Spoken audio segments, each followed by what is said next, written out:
Donc, on continue avec ce programme spécialement chargé et intéressant, j'espère, pour vous, qui êtes fidèles là, dans cette salle. Donc, on continue avec un peu les témoignages, si j'ose dire, c'est-à-dire aussi les artistes. Hein. Donc, on change un peu de domaine. De la danse, on passe donc à l'art hein, et à la performance. Avec Mehdi Georges Lalou, hein, qui est un artiste et plasticien et de la performance. Et alors, on a conçu cette participation. Hein, donc, je remercie énormément Mehdi Georges Lalou d'être là, hein, déjà, parce qu'on voulait qu'il vienne depuis un bon moment, parce que Jesus, il avait travaillé sur son œuvre. Et c'était l'occasion aussi d'intégrer les beaux-arts, hein, d'une certaine manière, qui sont déjà présentes dans l'équipe avec Jesus Martinez Oliva, qui est lui-même artiste et qui est professeur à l'université de Murcie, et avec José aussi qui a fait les beaux-arts. Donc on essaie aussi de faire des transferts entre les différentes expressions artistiques. Donc, merci beaucoup d'avoir accepté de venir et j'espère que ce ne sera pas la dernière fois pour vous. Et donc, je laisse que Jesus, parce que c'est... Oui, comme vous voulez. C'était juste dire que je vais faire juste l'intermédiaire pour la langue s'il y a des problèmes de compréhension pour les questions, mais que ça sera un dialogue entre eux. Vas-y. Bonjour, donc, je m'appelle Mehdi Georges Lalou. En fait, donc moi je suis un artiste c'est vrai, j'ai commencé avec de la performance et via la performance, elles se sont un peu établies comme une sorte de parcours inhérent, de promenade et se transformer en œuvre 3D, en œuvre fixe. Mais finalement, on n'est pas très loin de ce qui s'est passé avant. C'est que ma formation première est une formation de danseur. Et donc la question d'équilibre et déséquilibre, qu'il soit global, qu'il soit de l'ordre du travestissement, du genre, du culturel ou du patrimoine, se retrouve perpétuellement dans mon travail en tout cas. Donc finalement, le jingle entre ce qui vient de se passer avant et après, ça va, ça marche. Voilà, et je voulais vous remercier aussi. Voilà. Donc du coup, on a choisi avec Jesus de faire une question-réponse. Donc, Jesus va me poser les questions et moi, je vais essayer de tâcher d'y répondre, en tout cas. Merci beaucoup. Bueno, en primer lugar, pedir disculpas a la sala por no poder hablar francés, pero bueno, con la intermediación de Domingo imagino que todo va a fluir y va a ir bien. Añadir alguna pincelada con respecto a lo que ha comentado Mehdi Georges Lalou sobre su biografía. Decir que es un artista de origen franco-marroquí, de padre marroquí y madre musulmana, que nació en Sables d'Olonne, en la costa atlántica francesa. Su infancia se desarrolló a caballo entre Casablanca y Francia y su formación artística, como sus estudios de Bellas Artes, los realizó en Nantes y luego amplió con un doctorado en la Academia de Breda en Holanda. Con respecto a la pequeña introducción sobre su obra, él mismo ha dicho cuáles son los ejes que trabaja fundamentalmente, ese encuentro de tradiciones culturales que le vienen dadas por su origen multicultural y bueno, todo eso es lo que vamos a ir viendo en su trabajo. Voy a hacer preguntas muy breves, teníamos preparado algo un poco más tipo diálogo, más desarrollado, pero como no tenemos tiempo, voy a lanzar pequeñas preguntas casi como con palabras clave para que Domingo las pueda traducir fácilmente y todo fluya más rápido. En primer lugar, Mehdi Georges, me gustaría que hablaras de tu presencia siempre en tu obra. Siempre estás, el autorretrato es un elemento fundamental en tu trabajo. Me gustaría que explicaras esto.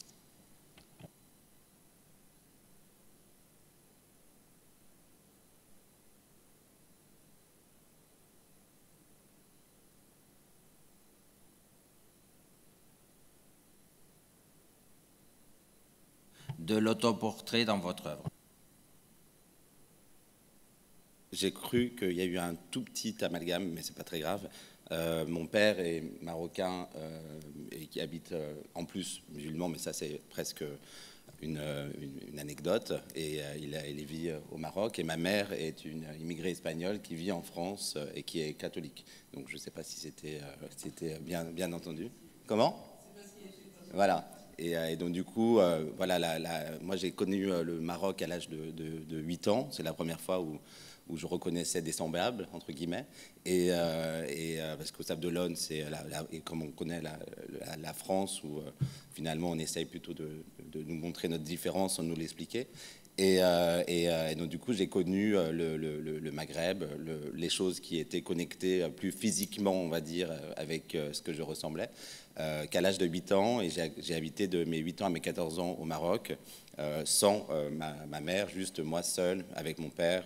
Voilà, donc ça, c'est la base un petit peu de la différence esthétique qui a permis en tout cas la maturation de mon travail. Donc c'est vraiment la question de l'esthétisme avant tout, et comment l'esthétisme va déployer beaucoup plus de questions sous-jacentes que juste la question du beau en tout cas. La question de l'autoportrait, elle est venue très rapidement, vu que c'est quelque chose que j'ai justement par faute de moyens et n'ayant que mon corps et ma tête que pour produire, j'en suis venu très rapidement à la performance. J'ai travaillé pour Maria Laribot, que vous devez connaître ici, qui est une performeuse qui est espagnole, qui est prof à Genève. Et j'ai toujours, en tout cas, mis mon corps à disposition en fait de l'acte créatif, de l'action créative.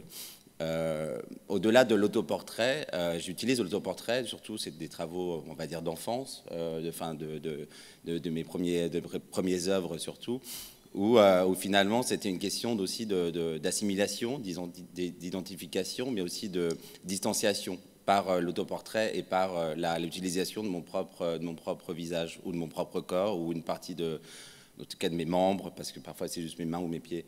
Et ce qui était intéressant, c'était de justement donner cette question un petit peu, en tout cas proposer ce corps qui est censé être d'une culture, qui être cultivé d'une manière préétablie, et finalement jouer avec des symboles qui sont un peu déconstruits, qui sont un peu, en tout cas, mis en balance et mis en déséquilibre par l'utilisation.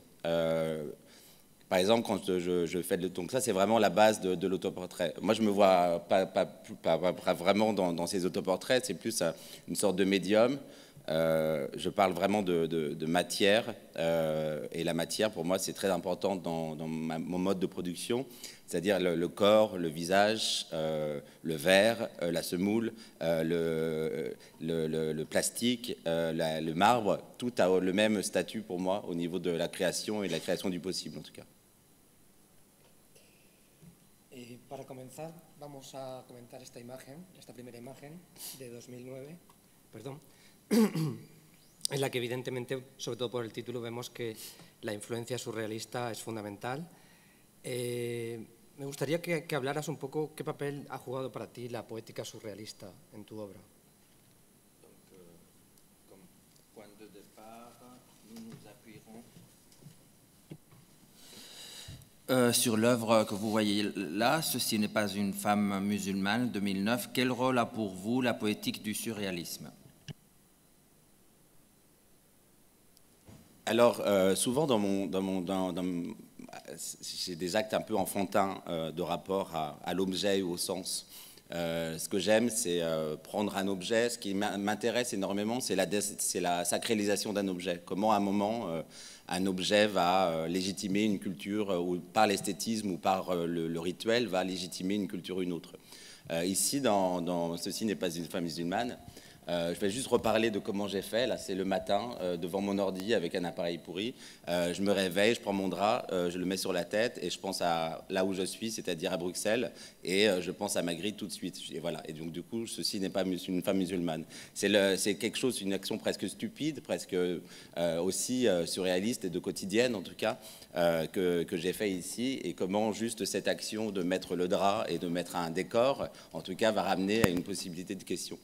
Le surréalisme est intéressant pour moi parce que justement, il permet d'ouvrir les sens tout en visant presque un esthétisme ambigu. Et voilà. C'est pas mal, non? Ouais. Mais en tout cas, le surréalisme et surtout moi, je me suis très inspiré dans ma création des artistes américaines des années 60, très féministes, activistes, etc. Et aussi beaucoup donc de Fluxus aussi, du rapport de la performance où une sorte de quotidien peut être mis à l'œuvre d'art, c'est-à-dire ici, là, presque mettre le matin mon drap sur la tête, c'est presque un mouvement fluxusien, c'est-à-dire prendre les choses qu'on a, faire les choses sur le momentané, sauf que là, je l'ai figé par l'image. Et bueno. Bueno, al hilo de esta propia imagen, me gustaría que también comentaras la utilización de las estrategias drag y de travestismos, que en tu obra, bueno, son muy importantes a la hora de tratar el tema del género entre las diversas culturas en las que te mueves, y que comentaras, no sé si es así, qué importancia tiene para ti la teoría queer, o si te ha influido, o simplemente has trabajado en esto de una forma más intuitiva.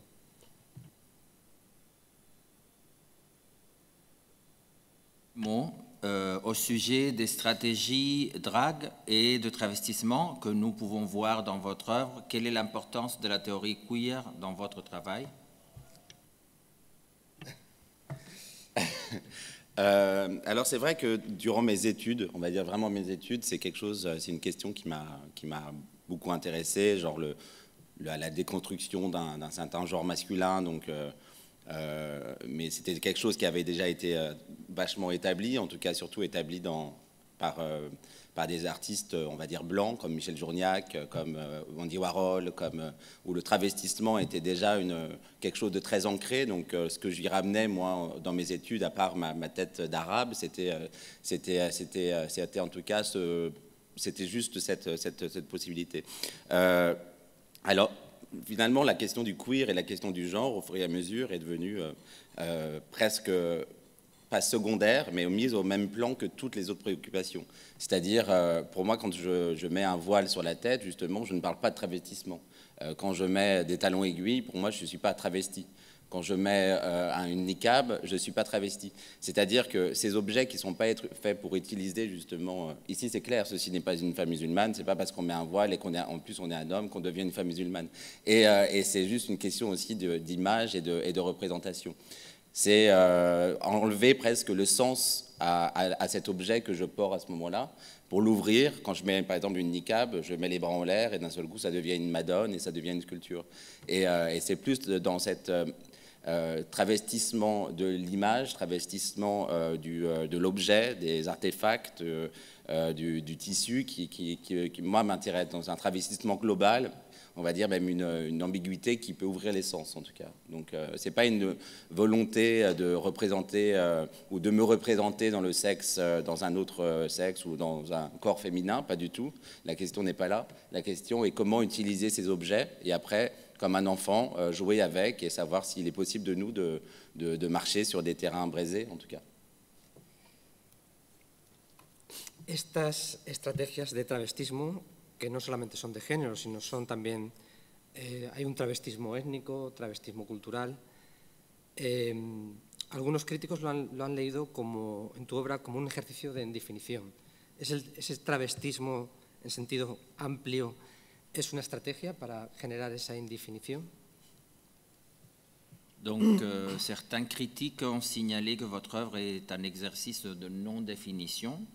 On peut parler donc de travestissement du genre, mais d'un travestissement ethnique et culturel. Pouvez-vous développer cette idée?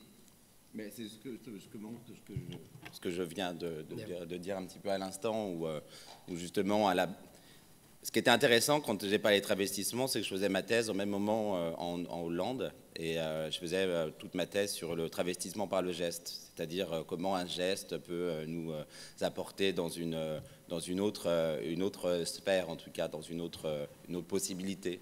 Comment un mouvement comme ça peut être identifié ou en tout cas appartenir à cet endroit-là.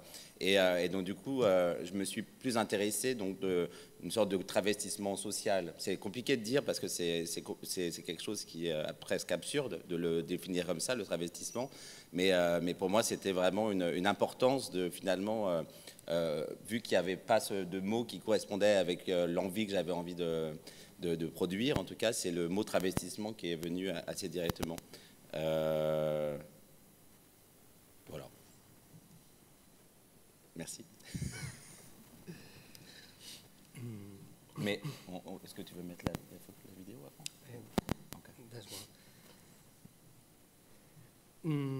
En estos ejercicios en los que haces encuentros entre realidades opuestas, que era esta práctica surrealista que hablábamos al principio, se producen choques disparatados, estúpidos, según tus propias palabras, en los que el espectador surge la risa, ¿no? De alguna manera. Entonces, me gustaría que nos comentaras qué importancia tiene para ti el humor en tu obra. Donc, dans ces rencontres de réalités opposées, disparates et stupides, selon vos mots, intervient le rire. Quel est donc le rôle de l'humour dans votre travail? C'est vrai que là, on parle de pièces très anciennes pour moi. Elle date de 2010, mais pour moi, c'est une époque pas révolue, mais qui est toujours latente. Donc, c'est vrai qu'il y a eu une époque où je mettais vraiment l'humour à partie, en jeu, où j'avais besoin, en tout cas, comme une sorte de... Parce que pour légitimer sa place, en tout cas, aujourd'hui, c'est toujours assez compliqué, parce qu'on nous demande pratiquement, en tant qu'artiste, parfois de répondre à des attentes administratives, en tout cas de commissaires, pour justifier une exposition ou une autre sur la diversité, etc. Soit. Ce que j'avais envie, c'était un petit peu prendre l'image du fou du roi, du celui qui survit par le burlesque et par l'esthétique. C'est-à-dire que dans plein de sociétés, on pourra voir que finalement celui qui vit presque plus sa sexualité, son envie, son mal-être presque, c'est celui qui va sur l'exagération de son paraître. Il y a un cas très bien dans un petit village à côté de Casablanca où c'est une sorte de monstres de couleurs et très ouvertement homosexuels, etc., alors qu'on est dans un pays où c'est quand même très très compliqué. Et pourtant, par la distanciation et par le dire tiens, il est comme ça, il y a une sorte d'acceptation, en tout cas, parce qu'il fait rire, parce que c'est le bouffon, parce que c'est celui qui montre les horreurs et c'est celui qui les porte, mais finalement, nous, on est distanciés de cette personne-là. Donc, à toute une époque, je faisais mes performances qui s'appelaient stupidité contrôlée. Et la stupidité contrôlée, c'était vraiment un acte où l'acte stupide, l'acte burlesque, l'acte, en tout cas même énergique, parce que c'était des exercices physiques que je faisais. Ouh, ça c'est vraiment très vieux. Et des exercices physiques. Et donc du coup, je suis perdu. Voilà, de quoi on parlait? De l'humour. De stupidité contrôlée.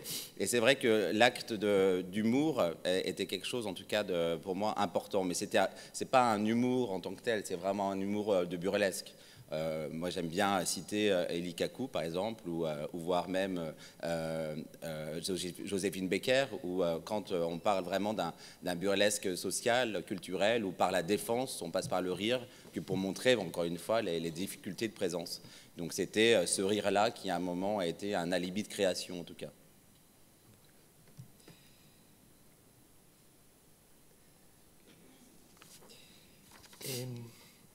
Vamos a pasar ahora a una cuestión muy importante en tu trabajo, que es la de la herencia cultural, ¿no? Las herencias culturales en las que te mueves.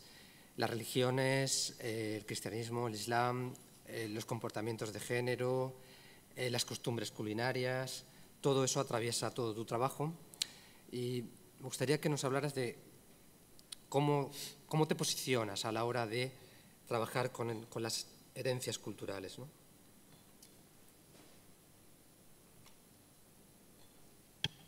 Bon, donc penchons-nous maintenant sur une question fondamentale qui est l'héritage culturel, les religions, les coutumes, l'héritage gastronomique, les concepts du genre. Tout cela traverse votre œuvre. Quelle relation établissez-vous avec les héritages que vous avez reçus?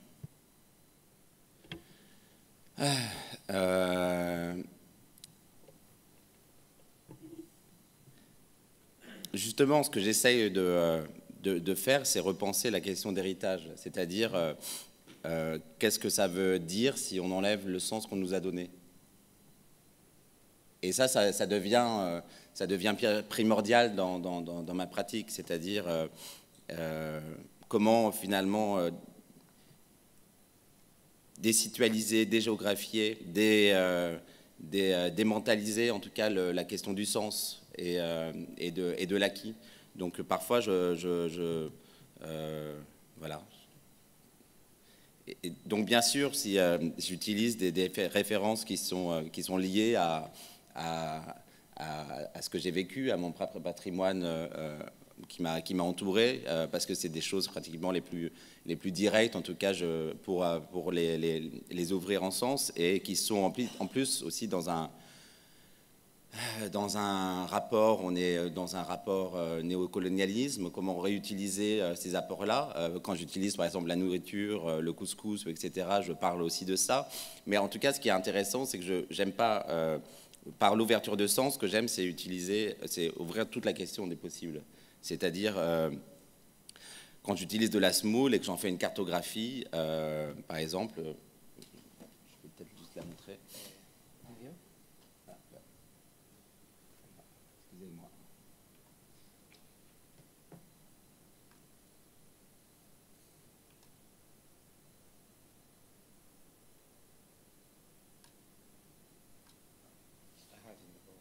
You have in the PowerPoint. Ici, par exemple, c'est une œuvre en semoule qui s'appelle Taub. En fait, ce qui m'intéresse aussi, c'est comment réutiliser cette matière, et cette matière qui va devenir presque secondaire dans le propos, en tout cas. Par exemple, ici, j'utilise de la semoule. Bien sûr, c'est un plat maintenant qui fait partie de la culture française. Voilà, ils ont pris ça. Hein? Comment ? Oui, bien sûr. Mais la France l'a intégré comme plat, comme plat du culinaire français. C'est vraiment intégré. Donc c'est quelque chose qui a été pris de cette culture-là. Et voilà. Et donc au-delà de l'utilisation de la semoule, ce qui m'intéresse dans cette pièce-là, ça va être la question de la conservation du patrimoine, la question de la conservation en règle générale, et de l'héritage. C'est-à-dire ici, j'utilise de la semoule. La semoule, c'est pas fait pour faire des sculptures. C'est pas fait pour durer dans le temps, et c'est pas fait pour justement faire de la sculpture avec. Donc tous ces questionnements, en tout cas, toutes ces ouvertures que pose ou que entraîne l'utilisation d'un aliment, ou l'utilisation d'un aliment qui est parfois lié à une culture à une autre, peut être aussi assez détaché que par l'utilisation finale ici. Donc c'est des choses comme ça qui m'intéressent au rapport culturel, au rapport du patrimoine qu'il pourrait y avoir. Par rapport à des choses plus religieuses, encore une fois, ce qui m'intéresse plus, c'est la désacralisation, en tout cas le processus de sacralisation d'un objet. Comment cet objet en est arrivé là, en tout cas. Donc plus que le religieux, c'est vraiment l'image du religieux qui, pour moi, m'importe.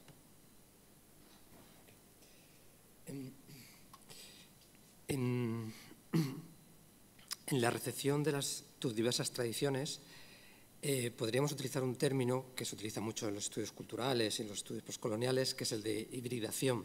No sé si te identificas con este concepto, sobre todo con el concepto tal y como lo plantea Homi Bhabha, como un tercer espacio en el que los binarismos oposicionales se deshacen y estás como en un entre dos o un in-between entre esa tradición cristiana, esa tradición árabe-musulmana. Donc, je traduis un peu.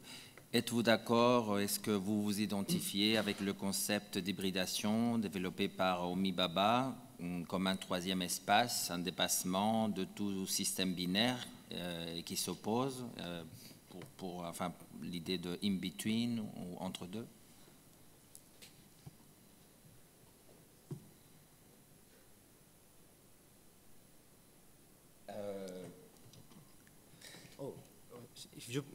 Si prefieres, puedes comentar estas piezas en las que utilizas estas tradiciones, ¿no?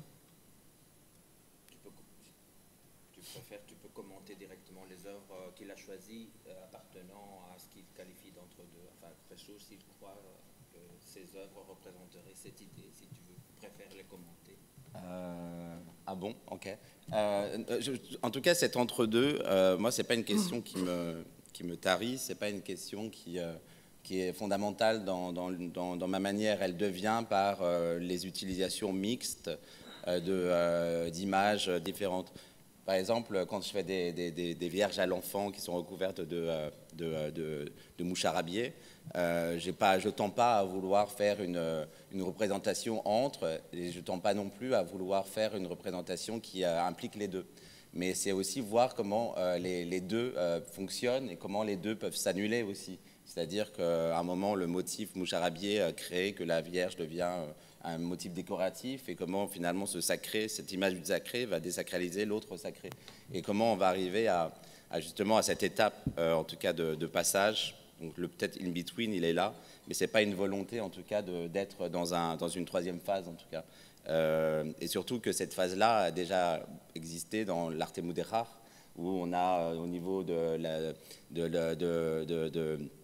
la présence architecturale, etc. On a déjà justement cet entre-deux où on peut avoir au niveau esthétique, je parle pas au niveau intellectuel, cette représentation. Voilà. También podríamos hablar en este conjunto de piezas y en otras muchas que tienes, donde la presencia del equilibrio es una constante, es ir sobre tacones, portar objetos sobre la cabeza. Bueno, ese equilibrio es una metáfora, imagino, ¿no? De ese jugar entre varias aguas, estar entre dos culturas. No sé si estás de acuerdo con esa idea. Moi, je dirais plus que c'est un équilibre pas entre deux cultures, c'est un équilibre corporel, c'est-à-dire finalement le fait qu'il y ait plusieurs cultures devient secondaire presque au devoir d'être présent et de tenir en équilibre. Ici, il y a vraiment un geste enfantin de base où je me mettais sur des échelles pendant mes performances et je me mettais tous les objets possibles sur la tête, et à un moment j'avais envie de représenter cet absurde finalement, parce que ici ce qui est intéressant dans la question de l'équilibre, c'est le déséquilibre possible, c'est-à-dire à quel moment cet objet va tomber, à quel moment cet objet va être lourd, va être léger, va paraître... En tout cas, c'est cette question de déséquilibre qui m'intéresse, et par ce déséquilibre devient un déséquilibre identitaire, culturel, de démarche et de déplacement en tout cas. Donc c'est plus vraiment au-delà de cette idée d'apport culturel, c'est vraiment cet apport corporel et finalement, hop, et après on revient à l'objet. C'est comme ça que j'utilise la question du déséquilibre. Et par exemple, dans la marche, ça c'est une des premières performances que j'ai fait. You can put the video. The video? Donc dans mes performances au début, je faisais beaucoup de... Maintenant, plus vraiment parce que l'âge ne me permet plus, mais je faisais beaucoup de performances très physiques et très sportives où dans mon travail, ce qui est pour moi est très important, c'est la question de l'exercice, qu'il soit fait par moi-même ou qu'il soit fait par le public. C'est-à-dire un exercice physique, sensoriel, mental, mathématique. C'est vraiment quelque chose qui, pour moi, m'importe, qui passe souvent par le beau, mais qui en tout cas, amène à une possibilité d'exercice. Pardon, ici.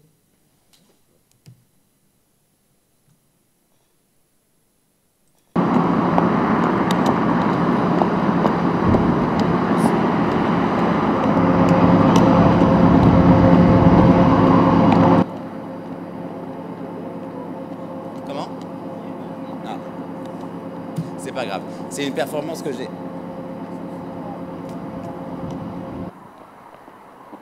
C'est pas très grave.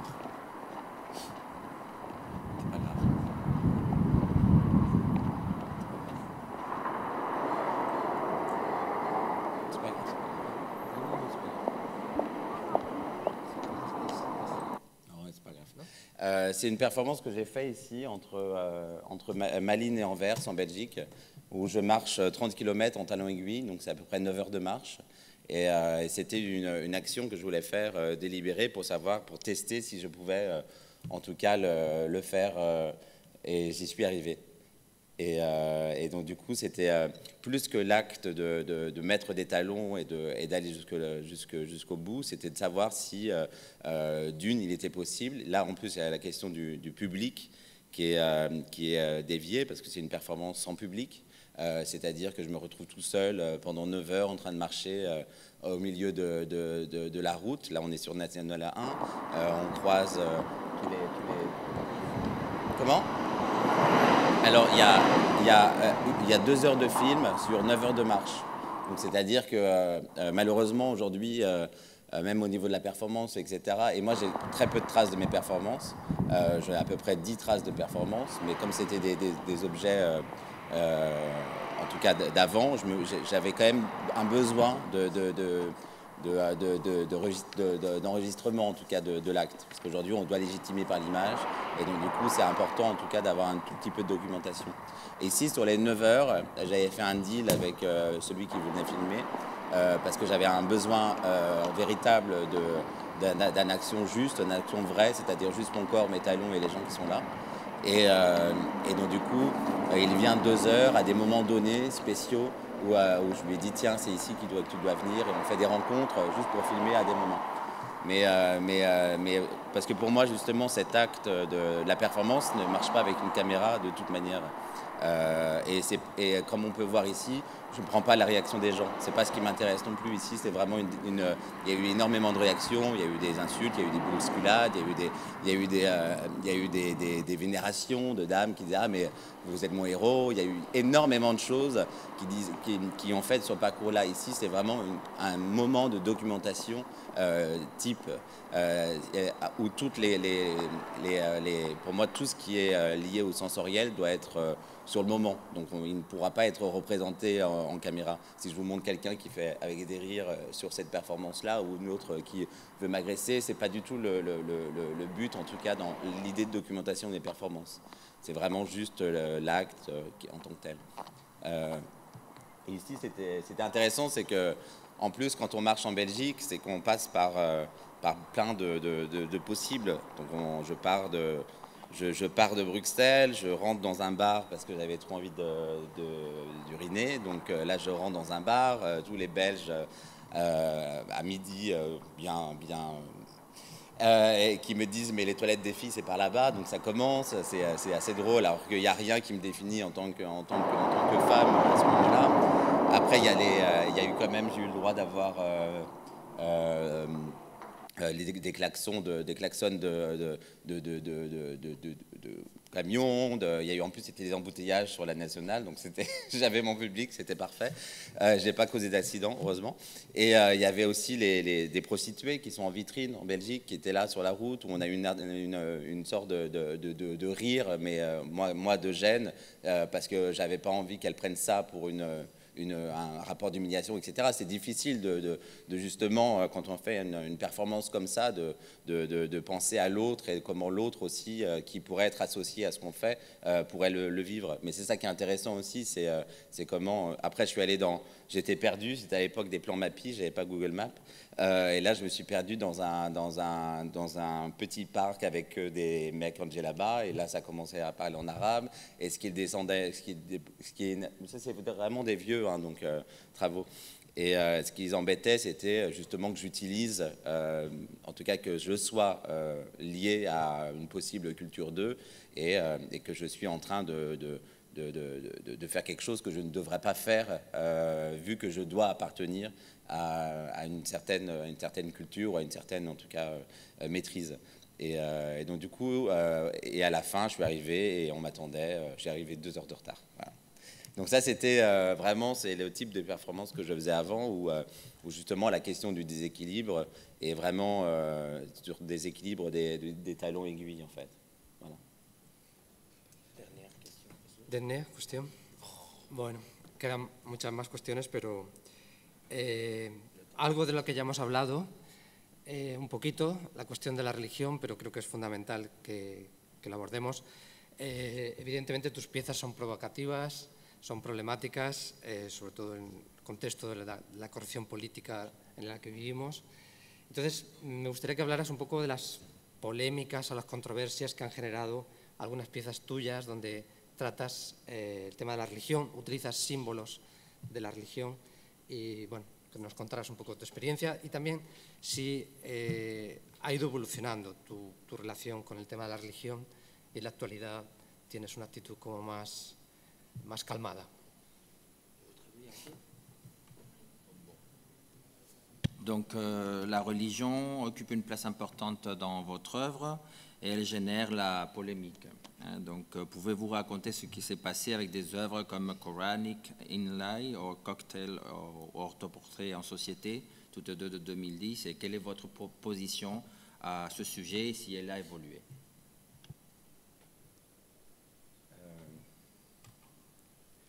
C'est assez amusant de toujours, mais après je comprends, hein, mais de mettre le point sur des œuvres qui ont fait polémique.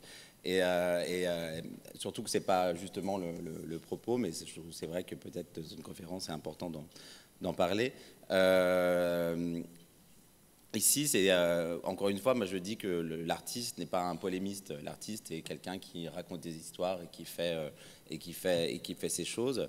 Malheureusement, l'utilisation des objets qui ne doivent pas être utilisés de cette manière-là, ou en tout cas l'image, va permettre une image de scandale ou une image de non-respect d'une culture ou une autre. Je pense que dans la salle, je ne suis pas le seul à savoir ça.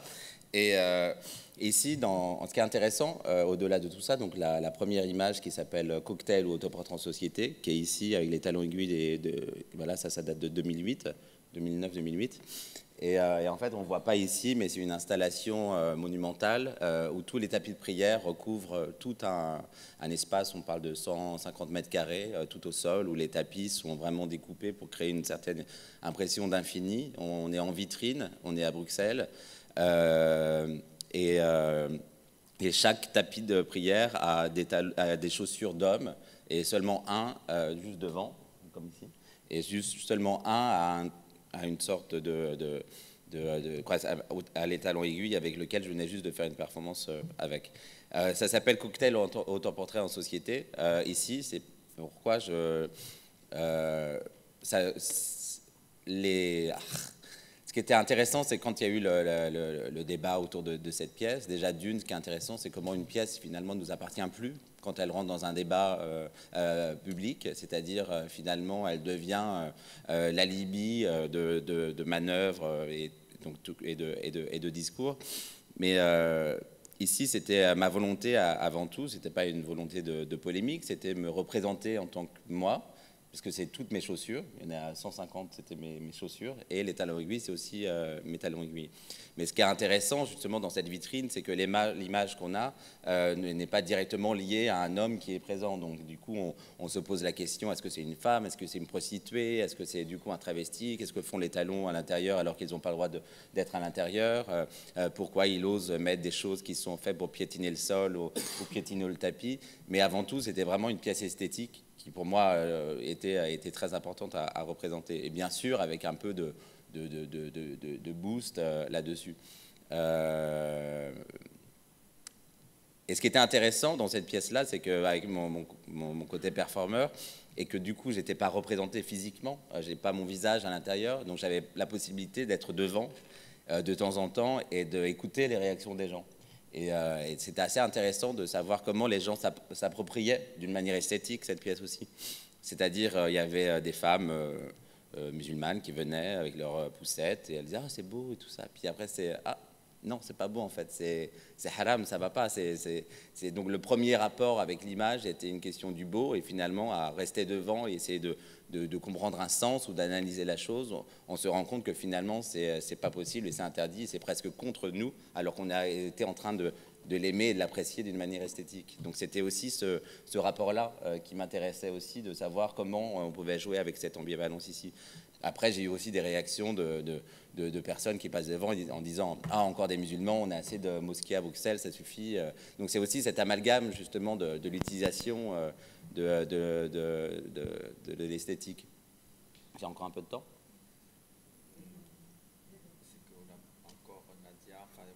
On a dépassé le temps, mais voilà. Non, mais je vais juste finir avec l'autre, vu que... Podemos, por lo menos, que el público pueda ver las imágenes, ¿no? Mientras que se hacen las preguntas. Mais je vais juste quand même parler de Coralie Kinley, parce que c'est important. Oui. Ouais. Parce que Coralie Kinley, en fait, ça nous a valu à Nadia et moi une grosse vidéo. Je ne sais pas si tu l'as vue, mais elle a été annulée depuis. Et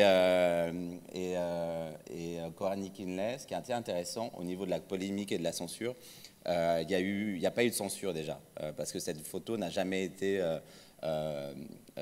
j'ai jamais eu, parce que je fais quand même un choix géographique, je crée là où je suis et je montre le travail là où je suis.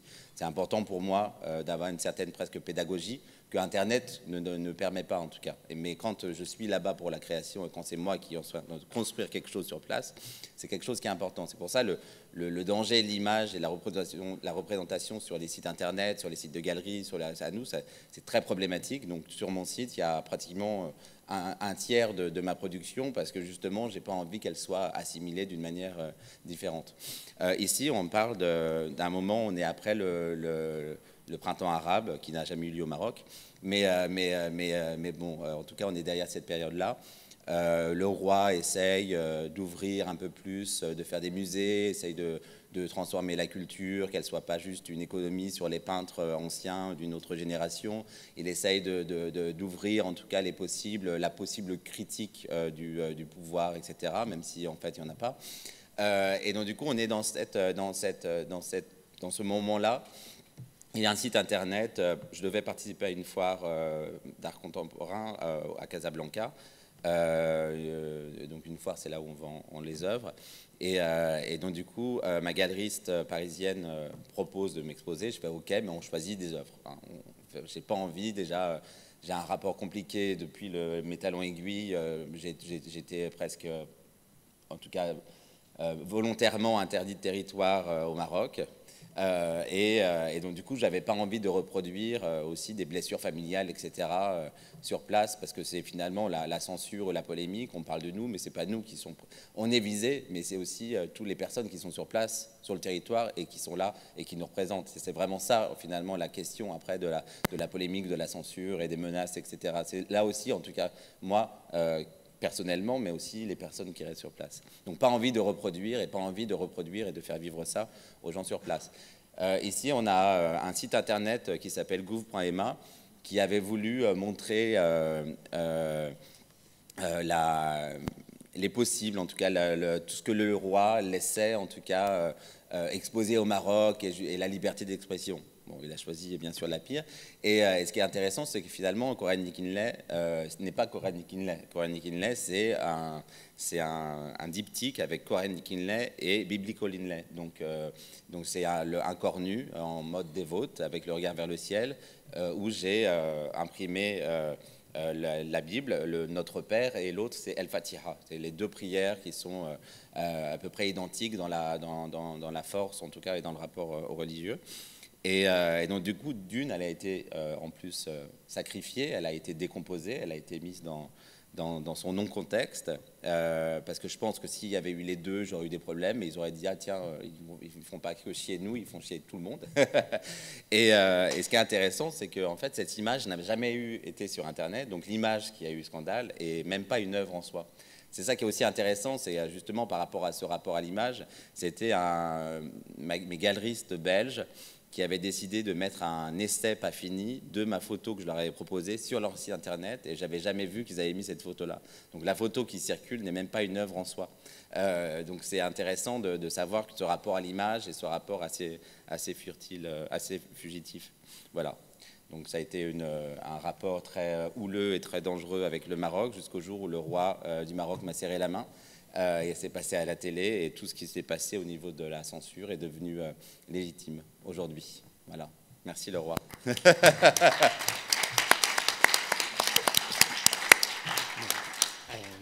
Tenemos un turno de preguntas, ¿no? On a largement dépassé le temps, hein, il nous reste encore Nadia, un film. Je ne sais pas s'il y a vraiment une minute pour un commentaire ou une question.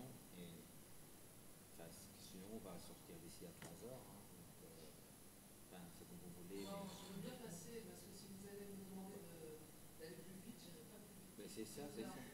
C'est ça. Quelqu'un à qui on ne peut pas demander ce genre de choses. Non, non, non. Vas-y, vas-y.